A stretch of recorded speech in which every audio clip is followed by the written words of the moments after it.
As you can see, I've gone into the yellow picture and I've added white into the yellow picture just so that I can clean up the grid.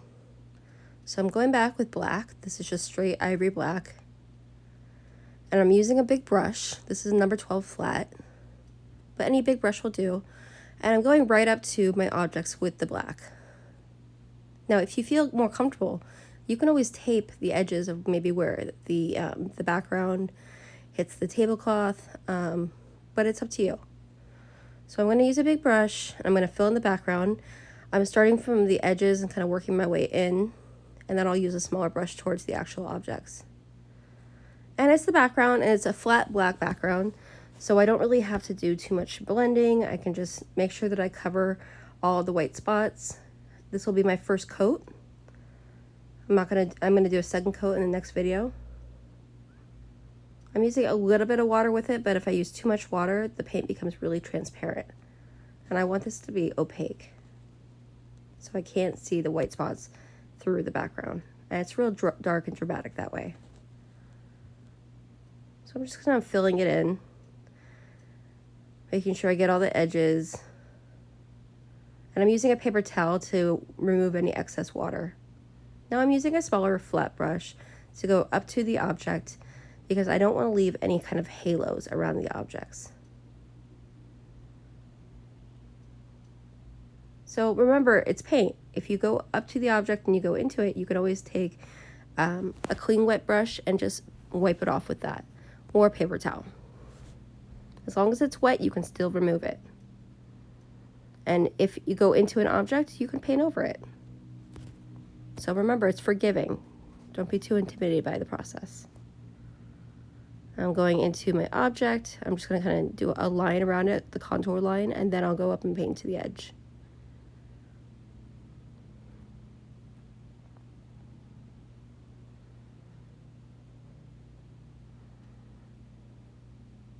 And I don't want to leave any sort of lines around the objects.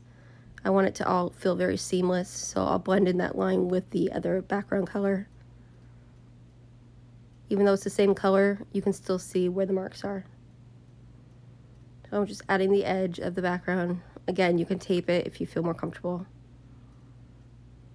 This is what I would call a lay-in layer.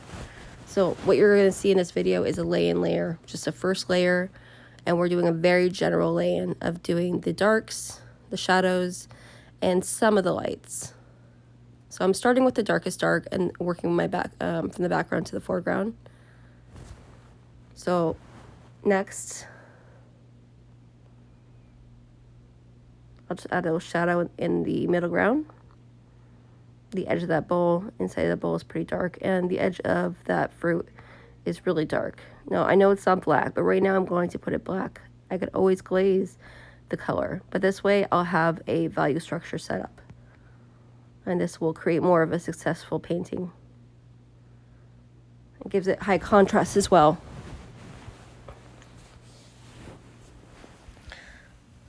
So next I'm going to go into the shadows around the bowl. As you can see, I put a line underneath those two objects. This line helps the object ground so it doesn't feel like it's floating in space. So there's always a little bit of a line where it's making contact. So you can see I'm adding blue into the black. I'm doing a blue-black for the shadow that's closest to the bowl. And that edge of the bowl is really diffused, so I'm not even really adding an edge. And notice that my paint strokes are going in the direction of the cast shadow, so horizontally. It's really important to use that kind of brush stroke for something to describe the form. And as the cast shadow comes closer to the viewer, it's going to get lighter and also cooler in nature. So towards the back, there's a little white space, and that's the handle that you can see. So it's not totally flat. There is some blue in there. There's like three values. So the front is like a light blue gray. The back is like a darker blue gray. And then the middle is a kind of a dark blue. So trying to keep it within 3 values. simplifies it, and then we can go into the next layer with transitional tones.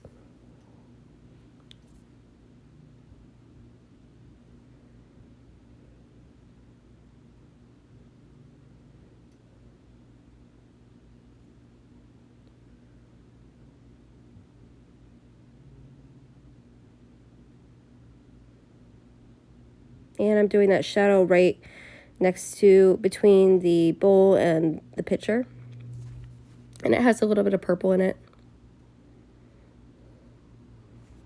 Think about the colors that are around your objects, not just the shadows.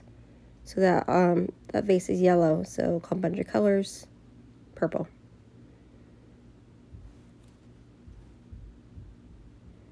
I'm adding a shadow to, I think it's a peach. Add a little bit of red into it.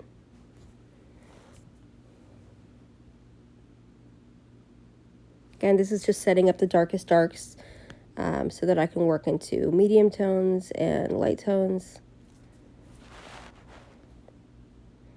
And being really simplifying the values. So on this bowl, I'm doing a dark blue.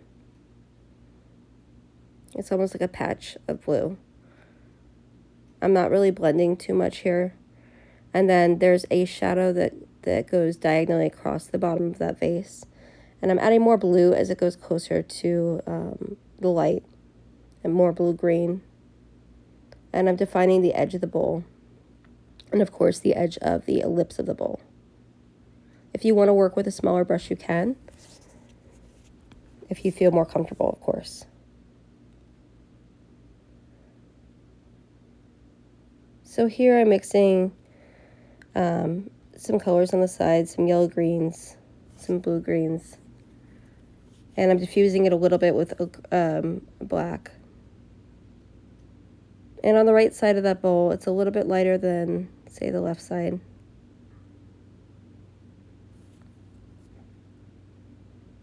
Adding a little bit more blue on the left side. And when we come back into the final layer, we're going to work on some reflections in this bowl. But right now, kind of creating a very general idea of what those colors look like. And if you had noticed from the beginning, I have my reference next to me, so I'm matching colors. Now, down towards the bottom, the color becomes brighter, and we're going to try to get as bright as we can at the bottom part.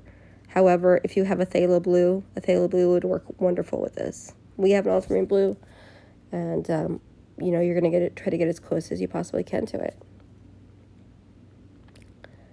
Now, to differentiate the elliptical edge, I'm just doing a lighter color, like a lighter blue-green. So that will separate some of those things. And I'm trying to think about my edges. You know, I don't want to leave too rough of edges, or else I'm going to have a lot of work to do in the second layer. So here I am just doing the elliptical edge.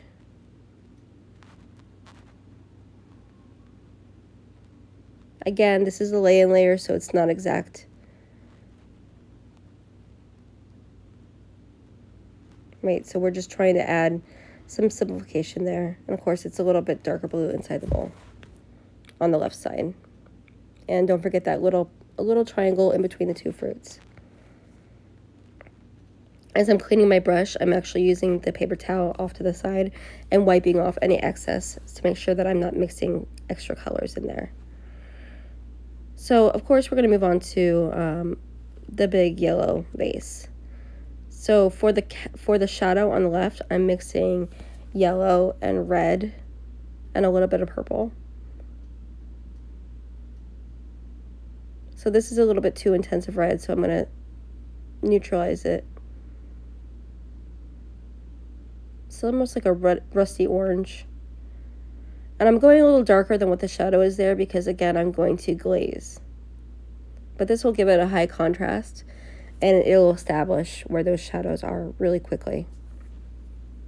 So this is my lay-in. A lay-in's not exact. It just gives us a map of where things actually go in terms of shadows, in terms of lights and darks. As I'm working on this handle, I notice that I'm a little slightly off on the edge, so I'm going to come back to that in my next video. So you may see a halo around the edge of that handle, and I know it's there, and I'll fix it. So even when you work, you'll find that you're going to fix things as you go.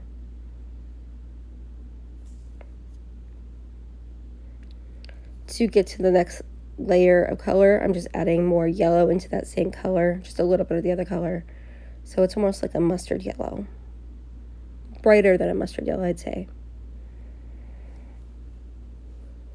And going around the contour of the bottom part, it's round. Try to keep your brush strokes round in that part. It does help with the illusion. Now I'm going to go into that shadow a little too much, and this is where you'll see that I'm going to fix it with a paper towel. Just use a wet paper towel, kind of dry it off. Everything's drying very quickly, so I can work pretty quickly doing that. You might find if it's really hot where you're working that your paint is drying really quickly. It's just something that happens in the summertime or any time that there's too much heat. You can try to use a retarder, which is something you would pick up at an art supply store to slow down the drying time. I'm using a brighter yellow into the back handle. It's catching more light, and same with the top of that ellipse. So I have a very general idea of where things are in terms of value on the vase, on the picture.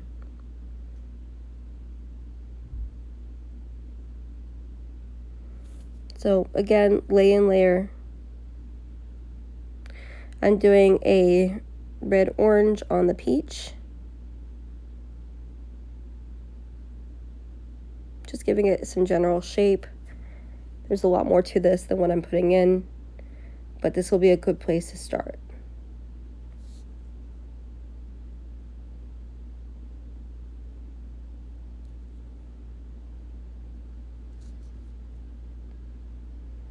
And I'm not going to fill in the left side totally with that red-orange. I'm going to leave a little triangle because I'm going to add a warmer color there. Remember that when the light hits an object, it's going to be warmer so that it'll naturally have yellow in it. That'll make it actually feel more three-dimensional if you add that warmer color.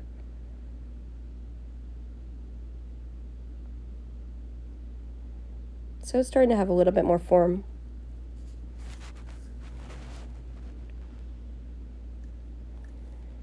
Now I'm going to go into the table. I'm going to use violet and white.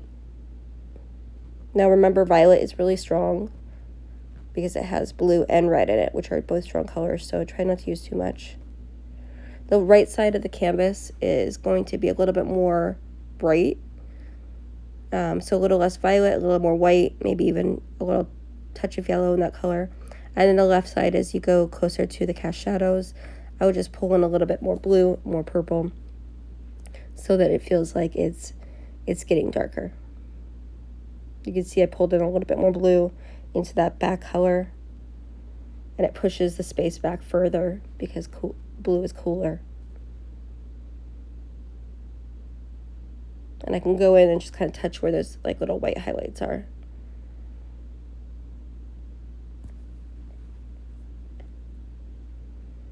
And I'm just doing the right side with a little bit brighter white. Going horizontally again because that's the table. It's flat.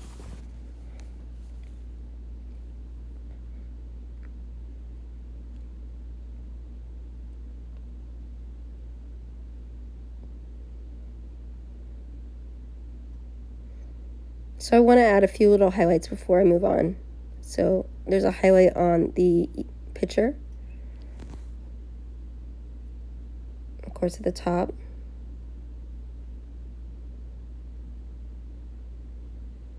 And this is, again, creating just a really general map.